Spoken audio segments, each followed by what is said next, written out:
Via Perez, un film di Jaco Diard, dal 9 gennaio al cinema.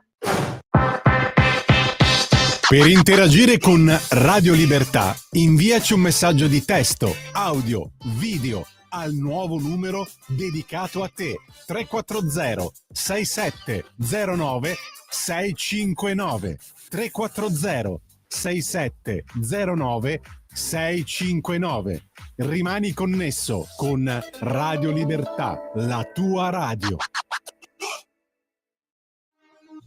Porta con te ovunque Radio Libertà. Scarica la app per smartphone o tablet dal tuo store o dal sito radiolibertà.net. Cosa aspetti?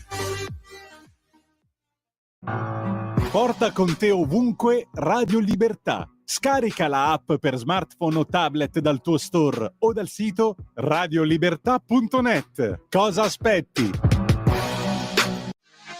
Per la tua pubblicità visita il sito radiolibertà.net. Tua pubblicità. Va ora in onda L'Avvocato risponde. Buonasera amici, bentrovati, buon giovedì a tutti. Questa sera finalmente ritorniamo dopo che la scorsa settimana abbiamo avuto un problema tecnico, perché il regista, che saluto, non è stato molto bene, quindi recuperiamo la puntata della scorsa, che era in programma la scorsa settimana. Oggi ho il piacere di avere vicino a me un amico, nonché un notaio, e vorrei appunto affrontare alcuni temi con lui. Intanto lo presento, Giuseppe Malta, notaio a Milano. E anche Giuseppe, dove lo studio? Sesto San Giovanni e Milano. Sesto San Giovanni e Milano. Quindi faremo una puntata un po' particolare, magari la suddividiamo in due dopo la pubblicità. Nella prima parte vorrei affrontare poi col notaio alcuni aspetti riguardanti magari la costituzione di società, come fare per avviare una nuova attività imprenditoriale, dato che l'altra volta ci hanno chiamato in tanti per alcuni interventi, alcune delucidazioni che volevano avere. Poi nella seconda parte mi piacerebbe affrontare con il notaio alcuni temi riguardanti le successioni, che è sempre un tema scottante, i testamenti, alcune indicazioni semplicistiche per dare ad alcuni di voi, magari che ci ascoltano, alcune dritte, perché voi dovete sapere che quando si apre la successione, poi il notaio ce lo dirà, nascono anche prima i primi dissidi familiari, quindi sono sempre temi scottanti. Esatto, temi scottanti, e adesso andiamo a sviscerare subito. Con Giuseppe, a parte che con il notaio ci conosciamo anche professionalmente, però vorrei subito affrontare, anche perché abbiamo fatto da poco un'operazione insieme, il tema riguardante la costruzione delle SRL, caro notaio. Allora, l'indicazione che possiamo dare a qualcuno di noi che magari volesse intraprendere la carriera imprenditoriale e volesse aprire un SRL, brevemente, notaio, quali sono i passaggi da fare con il notaio? Sì, allora, con il notaio, sempre coadiuvati dal proprio commercialista e, nel caso, dal proprio avvocato, si possono fare due tipi di, sostanzialmente, società: o una SRL semplificata, che ha costi abbastanza ridotti, ma appunto ha anche dei limiti, perché non hai di fatto uno statuto, è uno statuto imposto dall'ordinamento, e quindi i soci non hanno la possibilità di regolare tra di loro i propri rapporti in maniera dettagliata. Quindi scusa Giuseppe, sì. È diciamo uno statuto standard, è uno possiamo statuto dire. Standard, si può funzionare nel caso di un socio o pochi soci che vogliono iniziare un'attività, non sanno bene ancora dove e come andare a parare, quindi possono magari rivolgersi al notaio per una società responsabilità limitata, semplificata, riducendo al massimo i costi e anche del notaio in questo caso, giusto? Sì. Ci sono solo i costi fissi in questo caso. Esatto, costi fissi ridotti. Sono circa 400 euro per una società unipersonale e qualcosa in meno per una società invece con più soci, e basta. E quindi possono fare questo tipo di attività. Però se qualcuno è già più strutturato, deve andare necessariamente in una SRL ordinaria. I costi sono di circa 1.000 euro, più ovviamente gli onorari notarili, che quelli appunto ognuno è libero di applicarli. Quindi dovrà fare una SRL ordinaria, e avrà la possibilità di decidere a piacimento esattamente. gli articoli dello Può statuto. può regolare come vuole, anche perché ci possono essere delle esigenze Ecco, particolari. notai un altro aspetto che mi capita spesso di affrontare con i clienti sul capitale sociale, perché non è affatto chiaro quanto si può versare se non si sceglie la SRLS, dove abbiamo detto si può versare 1 euro, no? Anche nell'SRL ordinario. Esatto, quindi da 1 euro in più, Sì, in su, da scusami, giusto? da 1 euro, quindi senza capitale fondamentalmente, fino a 9.999 per l'SRL semplificata. Invece se si vuole fare un capitale da 10.000 in su, certo, si deve andare sull'SRL normale. La chiamiamo ordinaria, ma sono le SRL. Quindi e c'è anche questa facoltà, notaio, che spesso alcuni adottano, di non versare tutto il capitale sociale qualora si è più di un socio, no? Sì, vorrei che spiegassi questa piccola possibilità esiste solo nel caso in cui non sia un SRL unipersonale e non siamo nell'ambito dell'SRL semplificata, perché in quel caso è necessario versare l'intero. Quindi se una SRL con più soci ordinaria, ciascun socio verserà il 25%. Vi dico una cosa particolare: può succedere, e succede, capita spesso, che un socio decida di versare anche per gli altri, e questo è consentito. È consentito. Mantenendo il capitale sociale agli altri, quindi versa lui per conto degli altri. Esatto, e gli altri invece si attribuiscono le quote. Poi può esserci il socio investitore che scommette su una promessa delle cioè, diciamo in altre parole, notaio, non ci deve essere la correlazione tra il bonifico del versamento del capitale e il soggetto identificativo della quota. Questa è un'ulteriore chicca che vediamo. Intanto, scusa, ti interrompo perché voglio dare il numero di telefono, non abbiamo fatto una cosa importantissima. Se qualcuno volesse chiamarci, per cortesia fatelo, perché è un'opportunità, c'è anche il notaio, dobbiamo sfruttarlo il notaio oggi, a parte le battute, però chiamateci 02 92 94 7222, WhatsApp anche 340 6709 659, quindi a parte i temi che stiamo affrontando oggi, però potete anche chiamarci su altri aspetti, insomma, siamo in grado di rispondere e cercheremo di farlo, quindi per cortesia, se volete fatelo, ci fa molto piacere. Torniamo al discorso dell'SRL. Visto che siamo nel 2025, ti do una chicca dammi le chicche. La PEC adesso è obbligatoria anche per l'amministratore. No, aspetta, qua fermi un attimo, qua mi vengono già... Allora, notaio, una cosa, ma la PEC, per chi invece ha già aperto l'SRL amministratore, è obbligatorio o no? Cioè, è solo per i nuovi o anche a ritroso? Perché c'è una polemica su quello. Al momento è solo per i nuovi, poi man mano con le nuove nomine si dovranno adeguare. Quindi non è escluso che anche quelli che non ce l'hanno saranno obbligatori ad averlo. Sicuramente nel rinnovo lo dovranno poi e qua si apre un primo tema. Però ti do una chicca importantissima, comunicazione arrivata dal Consiglio notarile a tutti i notai, ragazzi, tramite la Camera di Commercio. La Camera di Commercio ci ha detto si può utilizzare la PEC della società, quindi l'amministratore della società Alfa può indicare come PEC come suo domicilio, lo chiamano domicilio telematico, quello della società Alfa.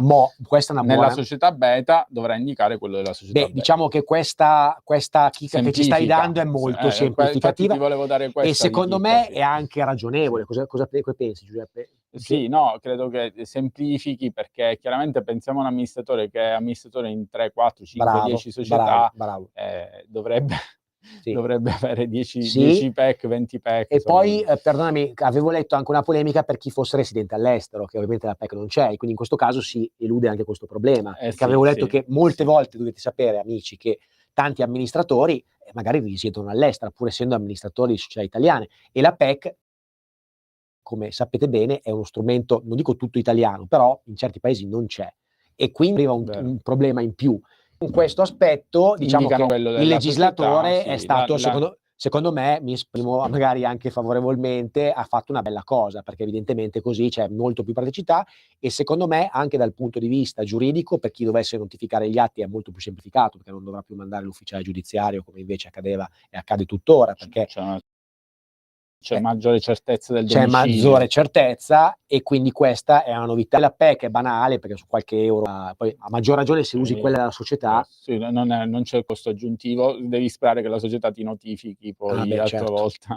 Però se hai indicato quella, poi però è tuo onere, è un tuo onere, fatti dare le credenziali. Esatto. Perché la PEC, voglio fare un piccolo, adesso non è che voglio fare una scriminante per chi non legge le PEC, però è uno strumento a doppio taglio a volte, perché magari immaginiamo chi appunto non ha una contezza così specifica delle cose, magari in modo un po' superficiale, no? Non la va a controllare, però dovete sapere, signori, che quando vi arriva una PEC la data è quella di ricezione, quindi controllate se qualcuno è in linea quotidianamente, o magari mettete un alert sul cellulare e programmate il cellulare a ricevere le PEC, perché purtroppo, ripeto, purtroppo o per fortuna, perché dal punto di vista delle notifiche è molto semplificato, ma per chi le riceve sa bene che poi non ci sono scusanti, cioè se la PEC ti arriva, purtroppo Qualcuno dice non le leggo perché sennò arrivano solo cose antipatiche, può essere è anche vero, questo perché in effetti quando ricevi la PEC un minimo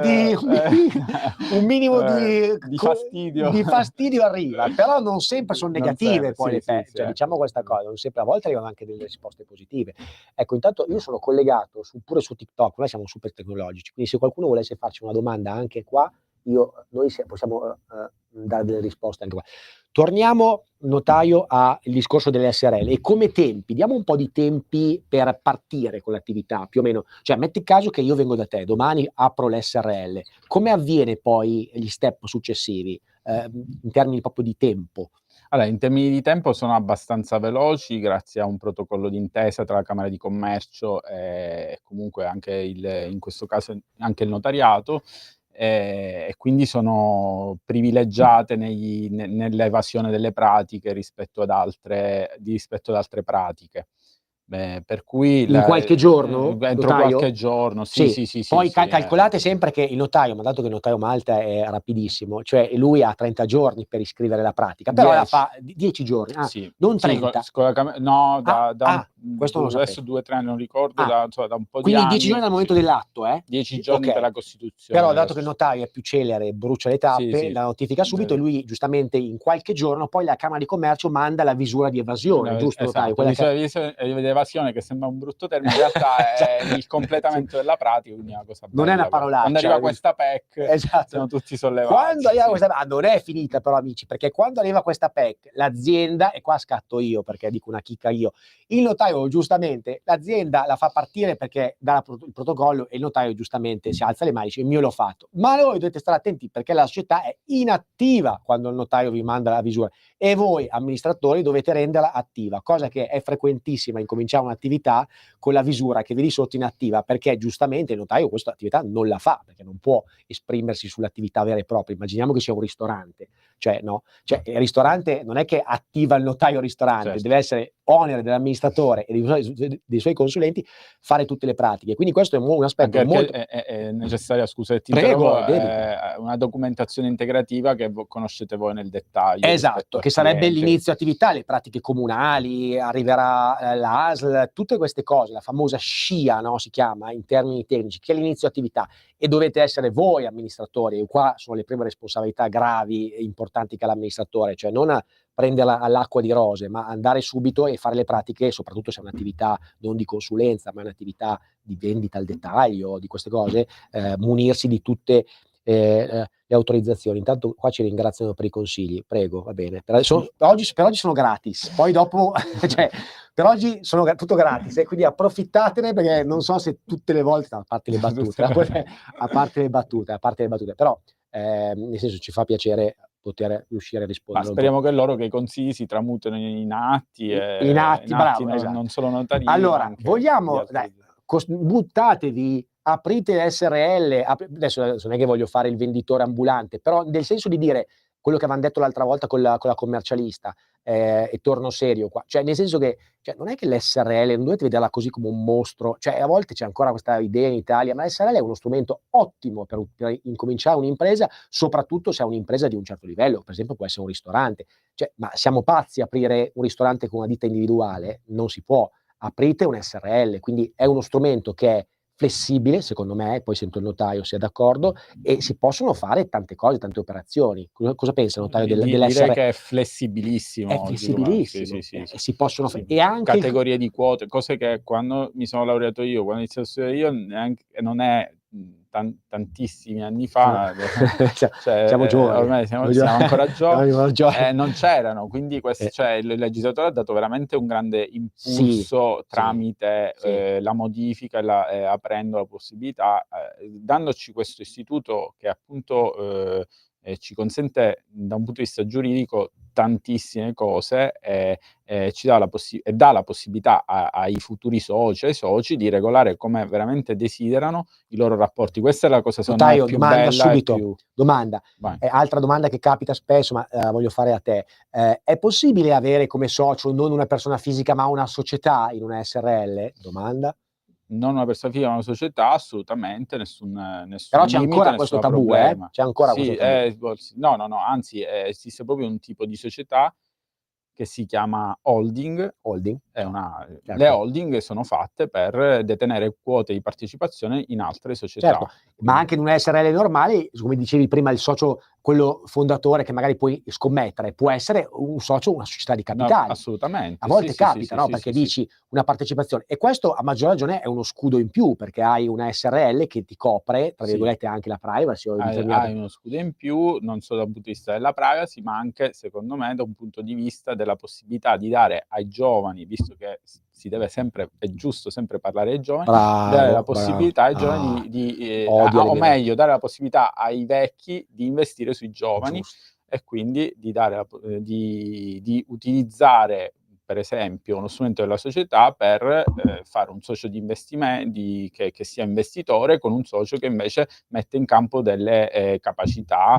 delle competenze. Allora, ragazzi, dovete sapere che io lo dico sempre a chi ci ascolta, cioè non dovete vedere anche il notaio come una figura che è sicuramente istituzione pubblica, ma un po' funge un po' anche da consulente anche lui su certe cose, quindi è importante pianificare prima di partire in quarta e fare le vostre voli pindarici, cioè un minimo pianificarle queste cose, perché spesse volte a me capita di arrivare quando il dado è già tratto. Allora, prima di partire, costituire, fare, ma avvaletevi prima di consulenza, di pianificazione, perché poi, e qua notaio ti faccio un'altra domanda, cioè una volta che la società è costituita, per chiuderla non è così banale, no. Poi ecco, diciamo questo aspetto per favore, perché intanto non è banale, non è gratis. Ecco, bravo, non esatto. è gratis perché non bisogna venire ancora da te, quasi sempre. Bisogna venire da me, quindi i costi degli onorari, ma anche le imposte, bisogna avvalersi del commercialista, deve fare una bilancio finale, esatto, di liquidazione. Quindi una volta che sei aperta non è un gioco, quindi anche una SRL che dicevamo prima, una SRL semplificata che ha costi molto ridotti per l'apertura, ha gli stessi costi identici per la chiusura. Quindi bisogna assolutamente ponderare andare passo per passo e soprattutto, ripeto, pensarci bene e pianificare bene quelli che sono i costi che potrebbero essere poi i costi durante l'attività e soprattutto valutare bene anche il commercialista tutti gli step. Esatto. Abbiamo detto questo, invece sulla costituzione per esempio di altre società cambia qualcosa, cooperative cioè la modalità è sempre la stessa, atto costitutivo. Sì, la modalità è la stessa, i costi sono più o meno gli stessi. La cooperativa ha delle dinamiche totalmente diverse, quindi statisticamente l'SRL su Milano è quella. Poi io col notaio mi sono un attimo confrontato nei giorni scorsi, ho detto notaio vorrei dire un po' di range di prezzo, lui mi ha sgridato giustamente, ho detto no, non posso dire, vabbè, però dai notaio dici qualcosa in più. No, non tuoi, in generale, ma in generale quelli che sono i costi fissi, fissi ti ho detto, notaio è proprio, ragazzi, le imposte ti ho detto sono più o meno diamo sui 1000, poi c'è l'onorario, lo dico io, non dico il notaio, parlo io, l'onorario è dai 2000 in su, più o meno a Milano, non sto dicendo notaio, in generale a Milano, più o meno il trend che si ha è su questa cifra, ma dipende da tante cose, perché ovviamente come quando vengono da me e mi dicono avvocato quanto costa una causa? Ciao, te lo dico adesso, no, valore della pratica, attività preliminari, tutta una serie di cose, però indicativamente siamo nell'ordine di questa cifra, quindi è una cifra più che accessibile a tutti, diciamolo chiaramente, senza bisogno di essere intanto qua mi dicono avvocato, benefattore, mi danno, vabbè, poi dopo mi arrivano dei distintivi, grazie, distintivi, e quindi vabbè, a parte tutto, qua, non so se, a parte tutto è un costo accessibile secondo noi, senza bisogno di essere troppo banali, ma è un costo anche importante da poter affrontare, però diciamo Ma soprattutto ecco. è il gettone del futuro, È il no? gettone del futuro, è il gettone del futuro. Vediamo, però, ecco, notai, da questo punto di vista ci sono altre novità che possiamo dire sulle SRL. A parte la PEC, l'ultima finanziaria non ha detto granché, non ha modificato granché. No, l'impulso della finanziaria è quello di, soprattutto, poi magari ci spostiamo su altre, Sì. di dare una mossa all'economia che si è un po' stallata Ecco, negli una anni. cosa, notaio, però ti voglio chiedere, perché sono coinvolto un po' anche io, allora voglio che tu lo dici. Sul discorso organi di controllo, collegio sindacale, più o meno, senza andare nel tecnico, quando scatta più o meno l'obbligo? Cioè, giusto per dare un'idea a chi ha un SRL, se ha un fatturato elevato. Sì, ci sono dei diciamo, parametri molto alti. Ormai esatto. il collegio sindacale è Un sindaco, diciamo, anche, allora, perché dovete sapere che c'è anche il sindaco. Un sindaco unico lo puoi fare solo nell'SRL, ma scatta con fatturati molto importanti. Cioè, a quel punto credo che il problema non sia il sindaco. No. Cioè, sono fatturati tali che, insomma, Sì. è giustificato il controllo. Nell'SPA, quindi stiamo andando su chiaramente una struttura ancora più complessa, invece è necessario il collegio sindacale che è formato da tre membri che sono si chiamano effettivi, sindaci effettivi. Professionisti, no? Solitamente commercialisti. Commercialisti iscritti nei rispettivi albi. E 2 supplenti che subentrano in automatico nel caso in cui uno dei tre o insomma, nel caso in cui qualcuno di loro dovesse o venire a mancare o altro. Certo, ci sono i supplenti anche, i famosi supplenti. Ecco, quindi questo però è un costo in più da tenere in considerazione, ovviamente, come diceva il notaio, se uno ha un aumento di fatturati va da sé che... E poi soprattutto è un'opportunità anche avere un controllore spesso, perché soprattutto magari per i consiglieri che non sono operativi, quelli classici, che hanno comunque anche loro responsabilità, no? Perché poi un tema giuridico è sui collegi sindacali, sulle società SRL con CDA, è capitato anche professionalmente, sapete sapere che anche se siete consiglieri non delegati, le responsabilità ce le avete anche voi avete l'obbligo e l'onere di andare a controllare. Con il collegio chiaramente avete uno schermo o comunque una garanzia in più che c'è un controllo e garanzia, diciamo, bisogna inserire questo messaggio. Questo messaggio.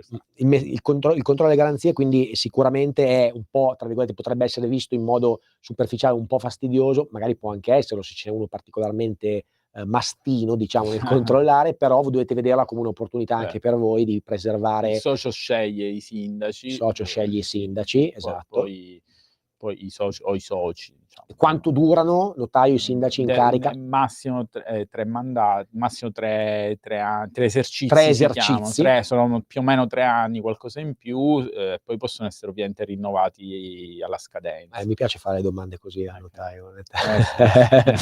Quindi, allora, dicevo, abbiamo detto che non c'è stata una modifica, quindi diciamo... queste cose le puoi dire, se sai meglio tu. No, vabbè, no, però dai, alla fine la garanzia di... Poi comunque sono cose che mi fa piacere dire perché, ripeto, l'opportunità di avere il notaio, un conto se lo dice il notaio, un conto poi se lo dice il consulente. Sembra che magari il consulente vuol vendere qualcosa o vuole proprio... Invece no, ci sono queste... È una garanzia, da questo punto di vista, insomma, io credo che anche il legislatore abbia lavorato bene, sta lavorando bene per cercare di evitare truffe societarie il più possibile. Poi è chiaro che c'è sempre il rischio, però andiamo verso un ordinamento che tende a portare le società, soprattutto quando si strutturano maggiormente, a una struttura societaria complessa, 2-3-1, collegio sindacale. Insomma, è giusto così, perché troppo spesso sull'ordine del giorno sui giornali truffe, problemi, quindi è chiaro che bisogna mettere delle figure terze che vigilino. Dico una cosa, ultimamente, che c'è stato poi una retromarcia da parte del governo sul discorso collegio sindacale. Qua entro un po' nel tecnico, ma sarò veloce. Per chi faceva il collegio sindacale in società che ricevevano contributi pubblici, c'era stata una modifica bizzarra da parte di qualche parlamentare che aveva proposto di mettere un revisore da parte del ministero.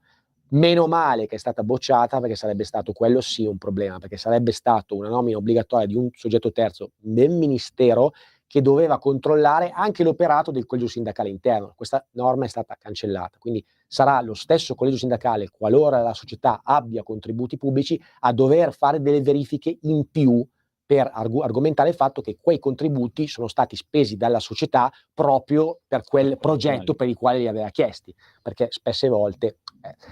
prima della pausa, abbiamo forse qualche minuto, notaio, 2 minuti, abbiamo poi andiamo in pausa. Passiamo, notaio, all'aspetto quello più caldo. Più caldo. Qual è? Vediamo. Testamenti. Testamenti. Il mio cavallo di battaglia che ti ho chiesto. Allora, innanzitutto, no, prima di tutto, prima casa, cos'è cambiato al volo? Prima della pubblicità, 2 minuti hai. Ma c'è prima casa. Grossa novità, C'è una grossa novità. Aprite le orecchie. Se io posso... avevo già una casa. Ok. Decido di acquistarne un'altra, richiedendo di nuovo le agevolazioni di prima casa e obbligandomi a vendere la precedente. Prima avevo 1 anno di tempo. Per prendere una nuova casa dopo che hai venduto la vecchia? No, acquisto. Sì, no, dico, prima che ti cambi la residenza avevi 1 anno di tempo prima, giusto? Sì, quello è rimasto invariato. È rimasto. Quello che è cambiato è che io acquisto una casa, ne ho già un'altra che non ho ancora alienato con vendita o donazione, quindi acquisto una prima casa e dico, quella che avevo mi obbligo a venderla. Prima avevi 1 anno di tempo dal nuovo acquisto. Hanno esteso a 2 anni. Questa è la prima novità. La seconda novità è che si applica anche agli atti dal 2 gennaio 2024 in avanti. Quindi chi aveva acquistato, mi è capitato un po' di clienti che hanno chiamato e li ho consolati sul fatto che hanno ancora 1 anno. Cioè, non faccio in tempo a vendere, tranquillo. È stato praticamente a ritroso, portata indietro. Sì. Quindi quelli che nel 2024 hanno 2026, allora, corretto? Sì, esatto, per vendere, ok. E quindi 2 anni di tempo per programmare una vendita sono, diciamo, ovviamente più comodi. È fatto per rilanciare il mercato immobiliare. Notaio, è stato perfetto. Ci vediamo dopo pubblicità. Ciao. Radio Libertà. In un mondo in cui i mezzi di informazione vanno verso una sola voce, una radio che di voci vuole averne tante.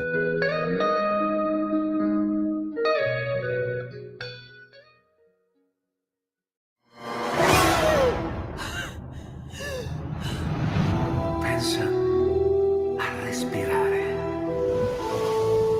Ora abbandonati. Che cosa vedi? Luce, oscurità, l'equilibrio. È tanto più grande. C'è stato un risveglio. Hai sentito? Conosco una sola verità.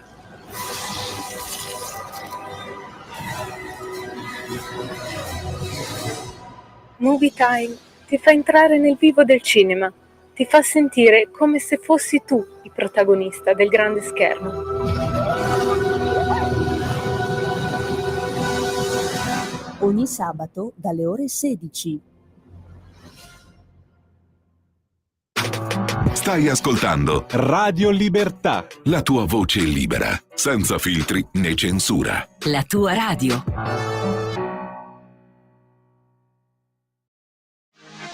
Per la tua pubblicità visita il sito radiolibertà.net. Radio Libertà. Veniamo da una lunga storia e andiamo incontro al futuro con spirito libero per ascoltare tutti e per dare voce a tutti.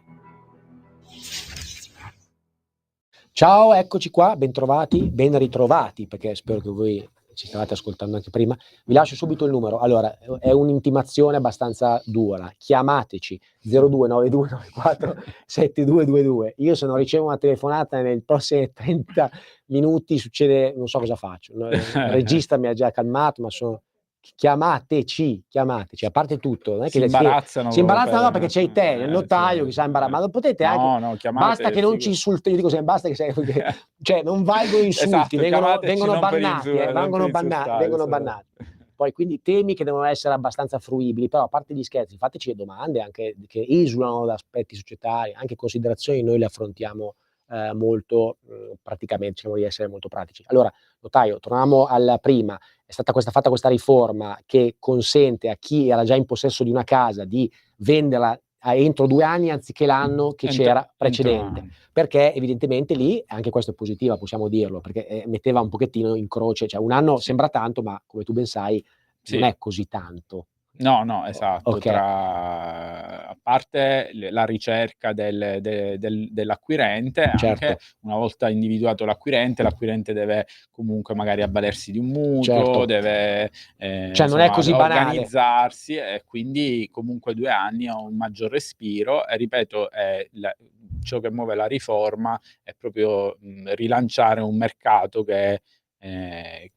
insomma, che a parte, diciamo, Era in magari in centro a Milano ancora Sì, però sì. ecco, in generale è un settore sicuramente da rilanciare. Diciamo che era in difficoltà, è in difficoltà, Sì.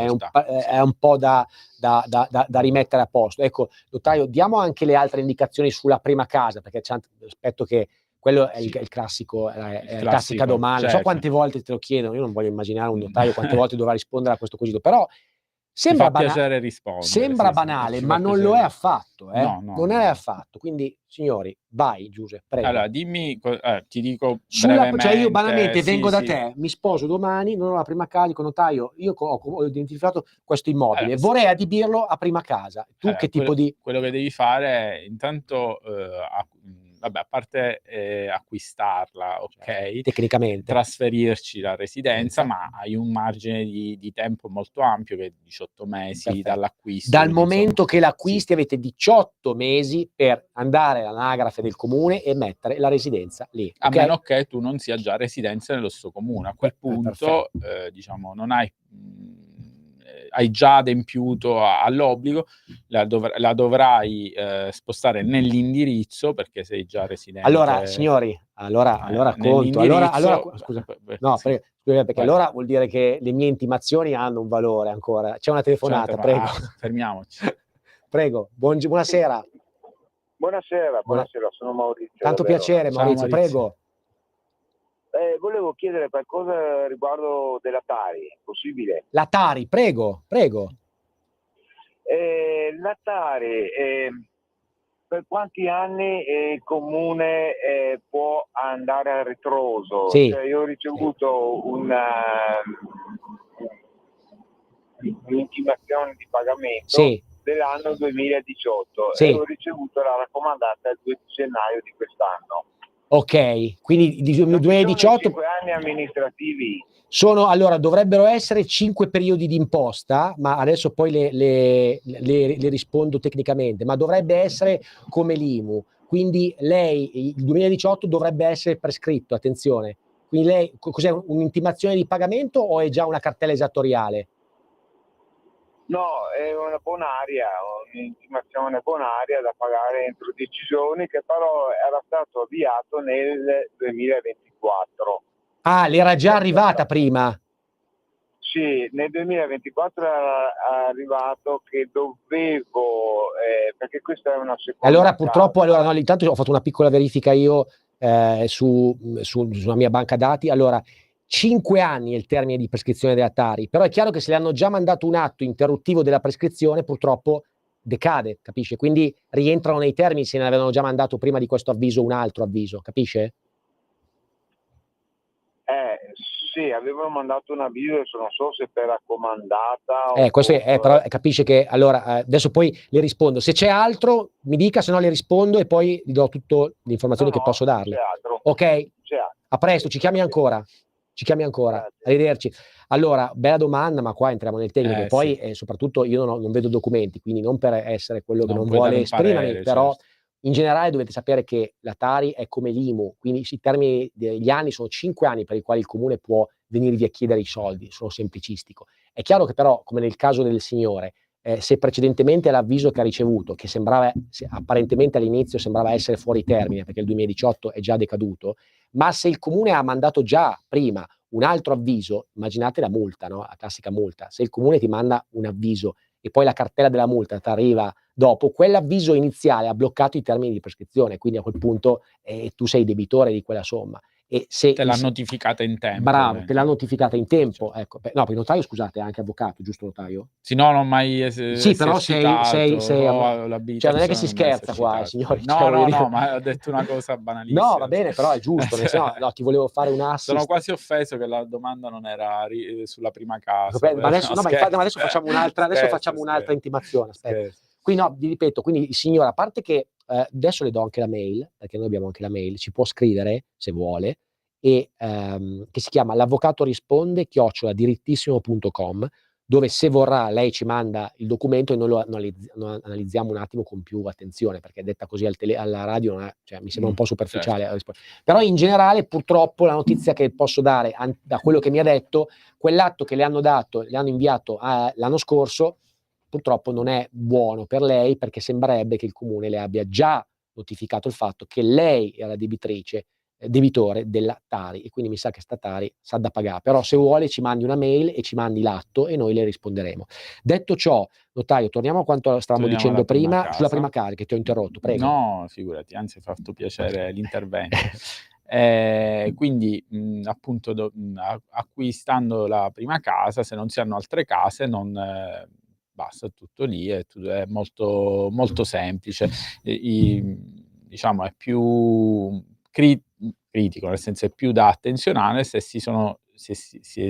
già si era titolari in via esclusiva o in comunione col coniuge di altra casa, e lì si apre tutto un mondo. Ecco, però notai una cosa, cioè in termini di costi, cosa cambia? Costi non tuoi, ma costi delle imposte.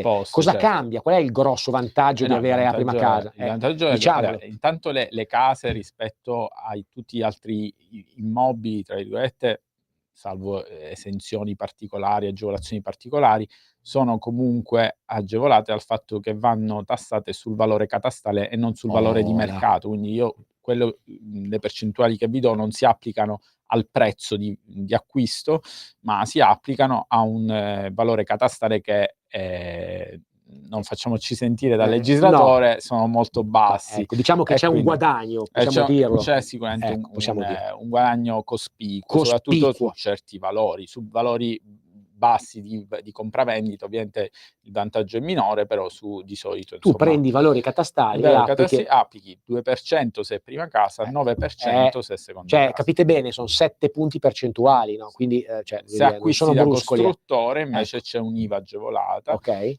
Al posto del 10% è l'IVA non agevolata, come seconda casa, e il 4%. E sul registro però rimane sempre quello, registro, 9,2, prima casa, non prima casa. Se paghi IVA non paghi il registro. Esatto, quindi è ipocatastale, esatto. 50 euro.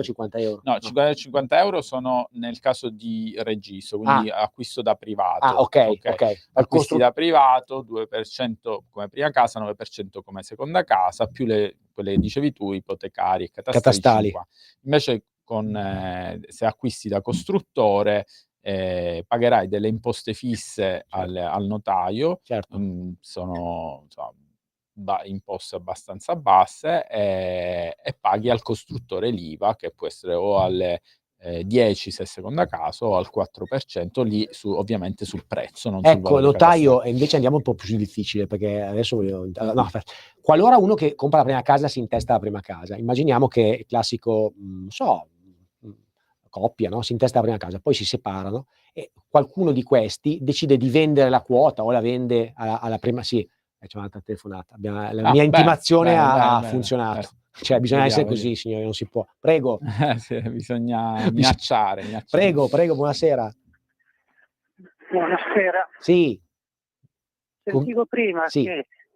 Chi è lei? Mi scusi, chi è lei? Mi dica un attimo chi è, se no non è che è. Come si chiama? Lorenzo da Alvenga. Buonasera Lorenzo, prego. Per sentire, diceva prima il notaio, il termine dei 18 mesi per prendere la residenza se uno arriva da fuori comune. Però stava dicendo che invece uno è già in comune, quanto è il termine? Non c'è un termine. Scusa, c'è altro oppure è solo questo? No, tutto lì. Perfetto, le rispondiamo subito, ci seguo ancora, buona serata, grazie. Buonasera. Arrivederci. Prego, notaio. Sì, ci dicevano, appunto, ci chiedeva questa cosa che effettivamente stavo precisando, avevo detto che non c'è un termine, cioè si è già assolto l'obbligo richiesto dalla legge fiscale, dalla normativa fiscale, e quindi spostare la residenza nell'indirizzo ci servirà però per poi eventualmente non pagare le plusvalenze in caso di rivendita. Ecco, però diciamo che non bisogna fare nulla dal punto di vista del, No. cioè bisogna però spostare la residenza, Sì, metterla nel luogo dove tu conviene sempre, beh. proprio perché in caso di rivendita ci deve essere l'identificazione della casa, quindi capisce, a parte che è molto attento perché si è ricordato che il notaio, spettatore è top. Adesso va da un'alta intimazione, mancano Sono 20 soddisfatto. minuti, se non arriva almeno un'altra telefonata Almeno io getto la spugna e non mi vedete più, quindi io invito veramente a chiamare almeno un'altra telefonata, se no io e il notaio ci arrabbiamo, non veniamo più. Allora, torniamo al discorso di prima, notaio. Quindi abbiamo detto, prima casa molto semplice dal punto di vista molto semplice delle imposte, sapete 7% di risparmio di imposta di registro. Ma la domanda è, che stavo dicendo, la coppia, si separa la coppia, 50%, quello che si separa dice, ascoltami, io sta quota non la voglio più, io non sto più con te, vendo la mia quota, te la vendo a te, io compro un'altra prima casa. Cosa deve fare in questo caso? Intanto questo si può fare solo se si è in separazione dei beni. Beh, certo, okay. Bravo, esatto. Però questa cosa non è così banale. Sì. Allora, diciamo un attimo separazione al volo, separazione prima peculiarità, per fare questo devi essere in separazione dei beni. E quindi sei in separazione dei beni, ok. Doni al tuo coniuge l'altra 50. L'altro 50. Ti separi, dici, ascoltami, dai, dammi me sta casa. No, separarsi no. Vabbè, se si separano. No, dico quello, io stavo facendo l'esempio della separazione, che è quella che dici, magari uno dei due dice rinuncia all'altra metà e si compra un altro pezzo di casa. Prego. Esatto, quindi trasferisce il proprio mezzo e acquista un'altra casa. Sì. Però questa cosa è stata un po', per esempio, qualcuno magari potrebbe dire compro la casa in città, la intesto a mia moglie, la casa al mare o a montagna la intesto questa cosa non piace tanto al legislatore, e quindi chiaramente a parte dovrebbe trasferire la propria residenza al mare o in montagna. Certo. Ma io volevo chiederti però... E poi essendoci un rapporto di coniuge, essendo sullo stesso tetto, esatto, in teoria può essere una cosa che insomma può essere discussa poi. Certo. Se sia lecito o meno. No, volevo chiederti, volevo essere ancora più specifico. Facciamo un esempio in generale, invece che uno compra banalmente, non una coppia, uno compra una casa e la adibisce a prima casa, però poi decide per questioni di lavoro di trasferirsi, quindi quella residenza che aveva adibito a prima casa non gli serve più, vende quella casa e ne compra un'altra e vuole avere la stessa agevolazione sulla prima casa. Cosa deve fare per ricadere nella stessa agevolazione? Che spesso capita quello. Può o vendere e riacquistare entro un anno dalla vendita. Perfetto. Quindi vende la casa, per esempio, a Milano, dove lui inizialmente... Facciamo un esempio con gli spettatori ci capiscono. Io sono residente a Milano e faccio l'avvocato a Milano. Domani mi arriva un'opportunità a Genova per andare in uno studio prestigiosissimo. Io decido, mollo Milano, vado a Genova e decido di vendere la mia prima casa, scusami, dove avevo l'agevolazione sulla prima casa, e andare a prendermene una là con l'agevolazione a Genova. Cosa devo fare? Devi o vendere quella di Milano e comprare quella a Genova, come diciamo avviene più spesso, perché per avere la provvista per acquistare quella di Genova ovviamente devo vendere quella di Milano, oppure se ho la disponibilità e se voglio posso anche decidere di comprare già Genova, obbligandomi a vendere entro 2 anni. 2 anni. Entro 2 anni. Torniamo alla riforma. Esatto. Entro 2 anni, quello che diciamo ti devi liberare dell'altra casa, se no a quel punto cosa fai? Ho detto ti devi liberare e non vendere, puoi o vendere o donare. Bravo. Ecco, notaio, ma tu che vai a fare l'atto che sei di Genova e quello ti dice voglio prendere la prima casa, tu gli applichi lo stesso l'agevolazione prima casa. Giusto? Sì. Perché tanto è anche il credito d'imposta. Ok. Poi dopo però, se tu non sei bravo a rivendere dopo 2 anni, tac, ti arriva la giusta. Sì. A quel punto ti conviene consegnarti alle autorità, no, perché su quello l'agenzia delle entrate e almeno riduci le sanzioni. Le sanzioni. Quindi signori, occhio, perché questo qua è una di quelle cose che capita, non dico frequentemente, di più. Con questa riforma capiterà meno, perché effettivamente i 2 anni di finestra mi pare ragionevole e giusto aver introdotto, però ecco, attenzione, perché poi pagate molto di più e quindi Ecco, notaio, ma quindi anche, cioè l'agevolazione sulla prima casa si applica anche se tu non la compri tutta, anche un pezzo, giusto? Sì, Quindi anche un pezzo, anche una a diritto, quindi poi la puoi applicare anche alla nuda proprietà o all'usufrutto. Anche la nuda proprietà? Sì. Ah, ok. Mi spieghi un attimo la differenza, voglio che spiegare anche ai telespettatori, io magari la so, però meglio una rinfrescata in più che una in meno. Allora, la nuda proprietà, notaio, quando spesso si usa questo strumento, che spieghiamo magari al volo cos'è, senza entrare troppo nel nuda proprietà significa che sullo stesso immobile qualcun altro ha un diritto di o usufrutto o diritto di abitazione, comunque un diritto che si estingue con la morte del soggetto che ha diritto. Quello che è molto frequente, cioè, quando ci sono queste situazioni che non sono assolutamente rare, solitamente nascono da rapporti familiari del tipo: io sono il genitore, ti intesto la nuda proprietà e mi riservo l'usufrutto fino alla mia, diciamo, dipartita. Cioè, quindi cosa vorrebbe dire? Che praticamente la casa diventa tua e diventerà tua quando io morirò, giusto? Sì, esatto. E nel contempo però tu mi dai la garanzia che non mi cacci. Esatto. Questo è No, tipico. Esatto. Tu continui a pagare le tasse, tu hai il diritto di abitarla, esatto. con l'usufrutto la puoi addirittura affittare. E il invece soggetto a cui l'affitta, che cosa cambia col diritto di abitazione in più rispetto all'usufrutto? Che differenza c'è tra i due? L'usufrutto è rispetto all'abitazione ha più libertà, quindi lo puoi anche rivendere. Ovviamente lo rivendo, però sempre commisurato alla mia vita, però lo posso rivendere. Cioè è commerciabile, diciamo, è commerciabile. Il diritto di abitazione no, il diritto di abitazione non è cedibile. È solamente un diritto che tu hai di stare in una casa, in questo caso. Nessuno può mandarti via, possiamo dire. E quello, quando, per tua esperienza, cioè, che differenza trovi tra i due strumenti? Il diritto di abitazione normalmente è quello del coniuge nel caso di dipartita dell'altro coniuge, per esempio, che è previsto proprio dalla legge. Cioè, se due coniugi appunto si separano? No, uno dei due muore, scusami. Uno dei due muore, subentrano nelle quote anche i figli, però l'altro coniuge ha questo diritto di abitazione, quindi fondamentalmente fino alla sua per tutta la sua vita diventa inamovibile sull'immobile. È una garanzia data al coniuge soltanto sulla casa di famiglia, cioè sulla casa che veramente si abita. Certo, perché la ratio della legge è quella di dire, cioè un'abitazione per la quale tu ci stai, diciamo la ratio. Per Berlusconi era Arcore, sì, è vero. E per noi sarà per noi magari siamo un po' modesti, noi andiamo più in periferia. Vicino la propria abitazione. La propria abitazione. E invece, notaio, sul discorso interessante, è vero che cioè il diritto di abitazione ha una cosa molto caratteristica rispetto agli altri, che è impignorabile, è vera questa cosa? Cioè, sì. Questo è un bello scudo, quindi diciamo che non è trasferibile. Questo è un bello scudo che spesso dal punto di vista, io come avvocato, non dico che suggerisco, però sicuramente se ci sono i requisiti ed effettivamente l'immobile, come diceva il notaio, è un immobile di famiglia, un immobile dove tu effettivamente non sei il proprietario o lo sei, ma vuoi tutelarlo a maggior ragione, dare un diritto di abitazione ti preserva l'immobile stesso da possibili azioni. Non è cedibile. Esatto, quindi questo è un'altra chicca che cerchiamo di darvi oggi.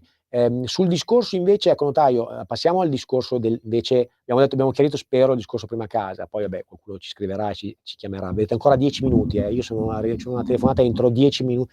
Qualcuno che è in linea si deve lanciare, deve chiamarci, non insultandoci, ma facendo una domanda avete 10 minuti di tempo, a parte gli scherzi.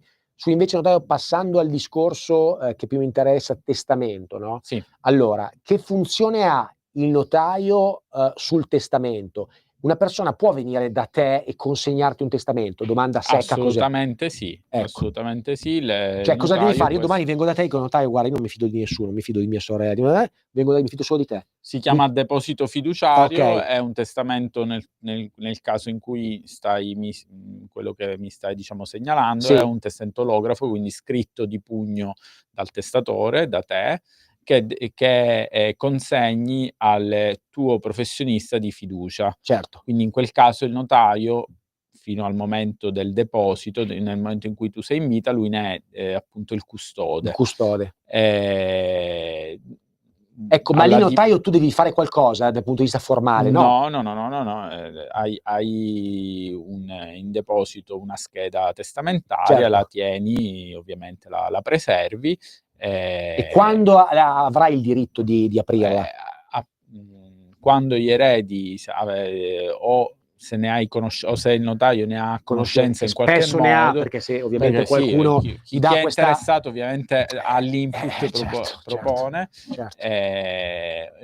dovrà poi essere pubblicato alla presenza di 2 testimoni per atto notarile. Si procede alla pubblicazione. Ecco, notaio, ma quando uno... Questo è il testamento olografo, poi esatto. c'è il testamento cosiddetto testamento pubblico, che non è pubblico, è riservatissimo, ma si chiama così perché è per atto notarile. Quindi può farlo anche uno da te, se è ancora in vita. Viene da te e dico, notaio, voglio fare un atto pubblico da te. È un testamento pubblico. Scusami, un testamento pubblico da te. Quindi avete 2 modi, per chi è in linea, per mettervi a posto con il testamento. O fare quello olografo, lo standard, mano, data, scritto poco ma chiaro, e lo consegnate al notaio. E in questo caso il notaio già lì, torniamo a prima, potrebbe darvi già una prima consulenza su questo, no? Se è scritto bene, non è scritto bene, così come un avvocato, ma insomma, se avete una garanzia e c'è un ingente patrimonio, perché non farlo? È sempre meglio farlo prima che dopo, ricordatevi quello che vi sto dicendo, perché non si scherza su queste cose. Quindi il notaio lo preserva, l'olografo, e nel momento che la persona decede avrà la facoltà di aprirlo o spontaneamente o attraverso qualcuno che gli dirà che quella persona è morta, il classico erede. Se no, atto pubblico. Atto pubblico, ovviamente il vantaggio dell'atto pubblico, ecco, qual è? Da un punto di vista dell'efficacia, hanno la stessa efficacia, uno vale uguale all'altro, non è che uno vale di più di me. Quello notarile, ovviamente, intanto le dichiarazioni quindi non sono filtrate da un pubblico ufficiale, cioè dal notaio, che appunto al quale viene spiegata quali sono le volontà e le esplicita, le scrive, quindi con un contenuto giuridico più preciso.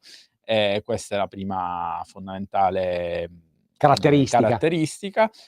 Dopodiché il testamento pubblico, è un'altra importante caratteristica in alcuni casi, essendoci un pubblico ufficiale che accerta la capacità del soggetto e che accerta quindi che quel soggetto in quel momento è capace di intendere e di volere, non può, ed è quel soggetto lì che sta firmando l'atto pubblico.